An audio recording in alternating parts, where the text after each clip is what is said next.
அனைவருக்கும் வணக்கம். கதை நேரத்தில் மீண்டும் உங்களை சந்திப்பதில் மகிழ்ச்சி. இன்று நான் சொல்லப்போகும் நீங்கள் கேட்கப் போகும் கதை பாண்டிமாதேவி. எழுதியவர் திரு ந. பார்த்தசாரதி அவர்கள். அத்தியாயம் 18. வீரர் திருக்கூட்டம். அரண்மனை தோட்டத்து மாமரத்தடியில் யாருக்கும் தெரியாமல் தங்கை பகவதியை சந்தித்துவிட்டு சென்ற தளபதி வல்லாளத்தேவன் நேரே கோட்டாற்று படைத்தளத்துக்கு போய் ஏற்பாடுகளை கவனிக்க தொடங்கிவிட்டான். அன்று வரை உண்பதும் உறங்குவதும் விளையாட்டான பொழுதுபோக்குகளில் ஈடுபடுவதுமாக இருந்த 500 பத்திப்படை வீரர்களுக்கும் தளபதியின் வரவு சுறுசுறுப்பூட்டியது.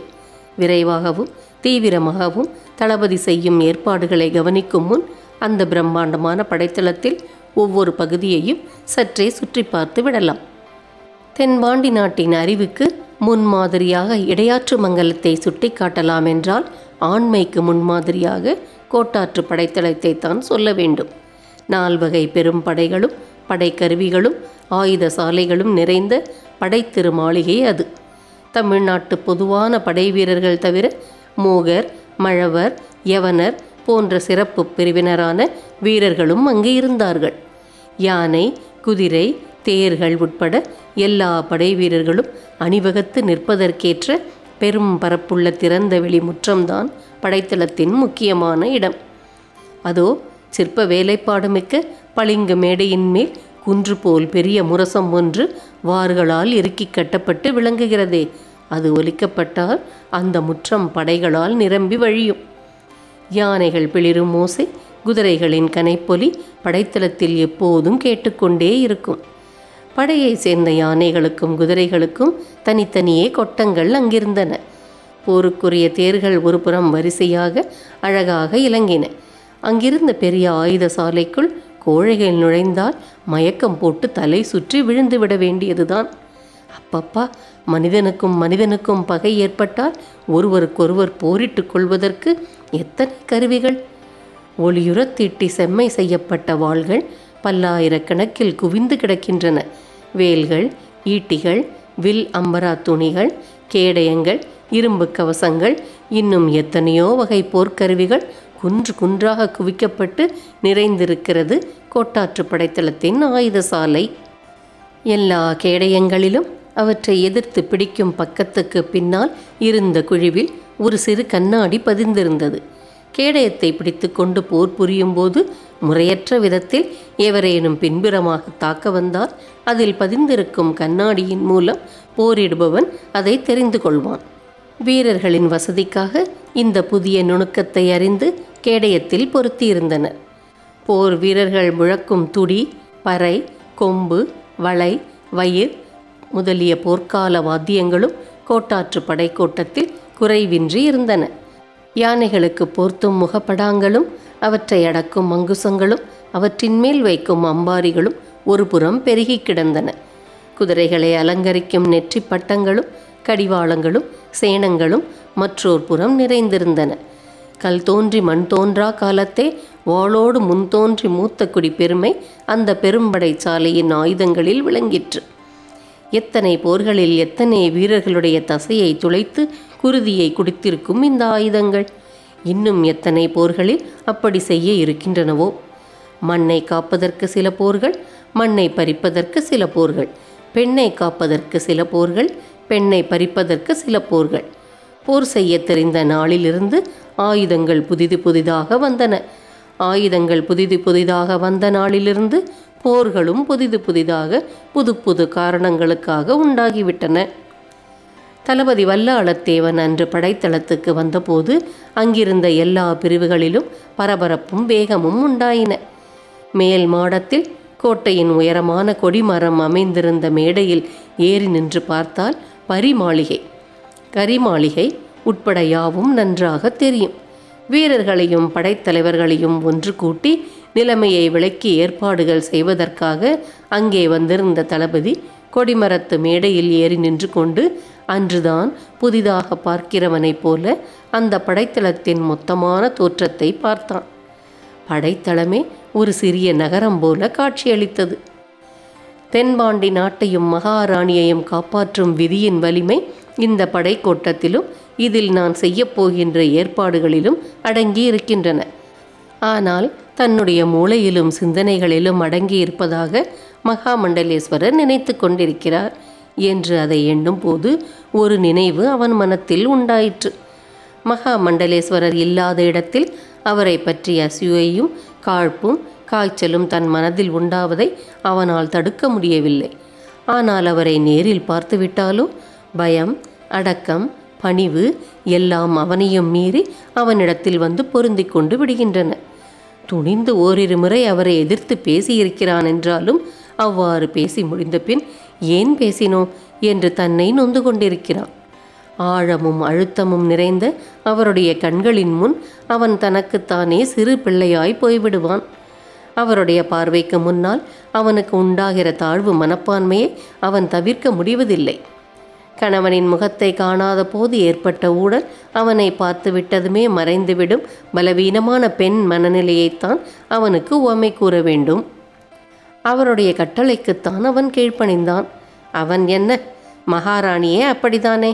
ஆனால் எவருடைய கண்களுக்கு முன்னால் அவன் தலை குனிவானோ, எவருடைய கட்டளை அவனை ஆளுமோ, எவருடைய அறிவு அவனை மலைக்க வைத்ததோ அவர் மேலேயே அவன் சந்தேகப்பட்டான், பொறாமை கொண்டான். பிறருக்கு தெரியாமல் அவர் நடவடிக்கைகளை நேரிலும் தன்னை சார்ந்தவர்களை கொண்டும் இடைவிடாமல் கண்காணித்தான். பெரிய அரசன் அரண்மனையின் ஒரு மூலையில் தூங்கிக் கொண்டிருந்தாலும் அவனுடைய ஆற்றலின் ஒளியால் அவனால் ஆளப்படும் நாட்டின் பலகாத பரப்புக்குள்ளும் அவன் ஆணைகள், சட்டத்திட்டங்கள் ஒழுங்காக நடப்பதற்கு காரணம் என்ன? அவன் ஆளுமிடம் எங்கும் அவனுடைய ஆற்றல் ஒளி காக்கிறது. உறங்குமாயினும் மன்னவன் தொன்னுள் கரங்கு தெண்டிரை வையகம் காக்கும்கால் என்ற சிந்தாமணி ஆசிரியர் கூறிய தொடர்தான் மகாமண்டலேஸ்வரரை பொறுத்தமட்டில் தளபதியின் தத்துவமாக இருந்தது. மகாமண்டலேஸ்வரர் தென்பாண்டி நாட்டின் மன்னர் இல்லை. ஆனால் இடையாற்று மங்கலத்திலோ அரண்மனையின் ஒரு மூலையிலோ இருந்து கொண்டு தம் எண்ணத்தின் ஒளியால் நாடு முழுவதும் காத்து கண்காணிக்க முடிகிறது. மந்திரவாதிகளுடைய கண் பார்வைக்கு எதிராளியை காட்டிவிடும் ஆற்றல் இருப்பது போல் அவரிடம் ஏதோ ஒரு அதீத ஆற்றல் இருப்பதாக தளபதிக்கு பட்டது.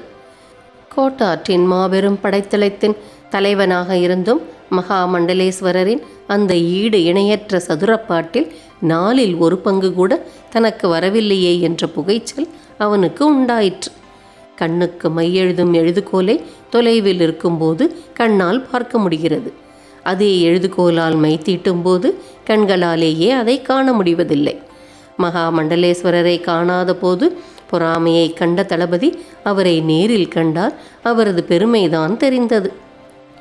கொடிமரத்து மேடையில் நின்று கொண்டு கண் பார்வையில் படும் இடம் வரை பரவியிருக்கும் அந்த பெரும் படைத்தளத்தை பார்வையிட்ட போதும் மகாமண்டலேஸ்வரரைத்தான் அவன் நினைக்க முடிந்தது. தன் சிந்தனை அத்தனை பெரிய படைத்தளத்தையும் அந்த ஒரே ஒரு மனிதரையும் சமமாக நிறுத்து பார்ப்பது ஏனென்று அவனுக்கு புரியவில்லை.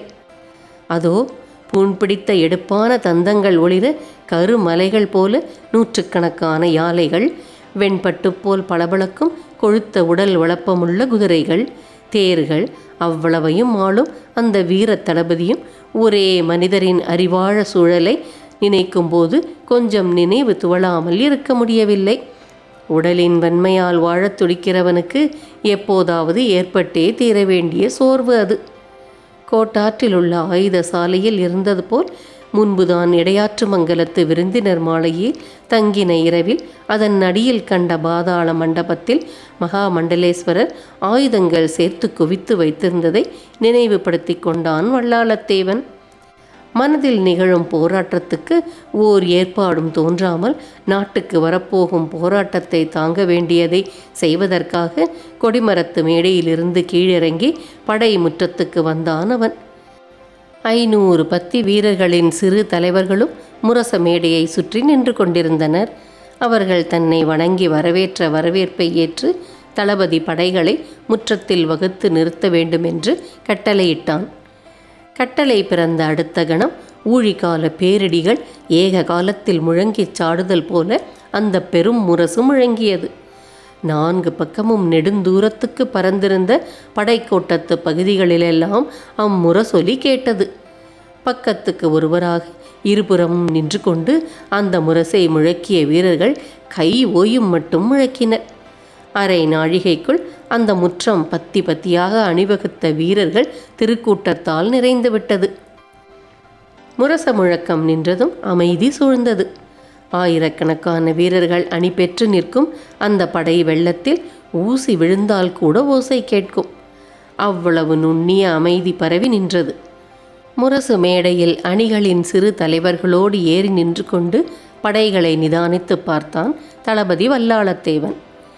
சோழனுக்கும் அவனோடு சேர்ந்திருக்கும் வடதிசை அரசர்களுக்கும் உள்ள படைகளின் மொத்தமான தொகையை மனம் அனுமானித்து கொண்டபடி ஒப்பு நோக்கி தன் கண்ணெதிர் நிற்கும் படைப்பரப்போடு இணை பார்க்க முயன்றான் அவன்.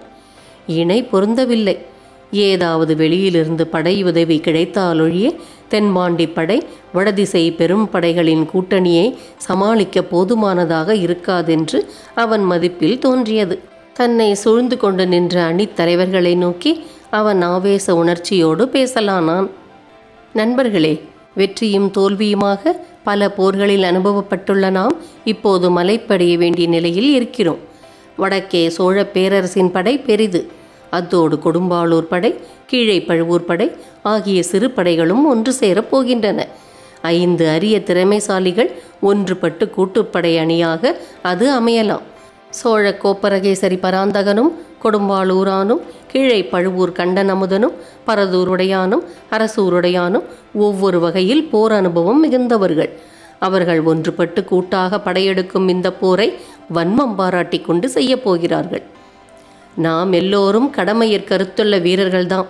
போர் செய்து மார்பிற் புண்களை பெறாத நாட்களெல்லாம் நம் வாழ்க்கையிலேயே பயனற்று கழிந்த நாட்கள் என்று கருதுபவர்கள்தான்.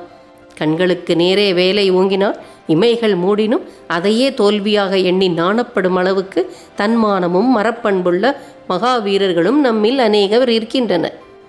கொற்கை கரவந்தபுரம் பகுதிகளில் வடதிசை அரசர்கள் மறைமுகமாக நடத்திய குழப்பங்களை கொண்டு விரைவில் படையெடுப்பு நிகழலாம் என்ற பயம் ஏற்பட்டிருக்கிறது. கரவந்தபுரத்து கோட்டையில் பெரும்பெயர் சாத்தனிடமுள்ள படையும் தயாராகவே இருக்கிறது. வடக்கு எல்லையில் போர் தொடங்கும் என்ற தகவல் உறுதிப்பட்டவுடன் எந்த கணத்திலும் நமது பெரும்படை வடக்கே புறப்பட தயாராக இருக்க வேண்டும். இப்போது வடக்கே இருந்து ஒற்றுமையாக சேர்ந்து படையெடுக்கும் இந்த வடதிசை அரசர்கள் முன்பு தனித்தனியாக போர் செய்த போது நாம் பல முறைகள் வெற்றி பெற்றிருக்கிறோம். ஆனால் அப்போதெல்லாம் குமாரபாண்டியர் உடனிருந்து போருக்கு தலைமை தாங்கியதனால் நமக்கு உற்சாகமும் நம்பிக்கையும் இருந்தன. இப்போதோ குமாரபாண்டியர் நம்முடன் இல்லை. ஒருவேளை போர் தொடங்கும் நாள் நீடித்தால் அவர் வந்துவிடலாம். உறுதி இல்லை. வந்தால் நமது நல்வினையாகும். எப்படி இருப்பினும் குறைவோ நிறைவோ நமது அவநம்பிக்கைகள் மறந்து ஊக்கமோடு போரில் ஈடுபடுகிற வீரம் நம்மை விட்டு ஒருபோதும் போய்விடாது.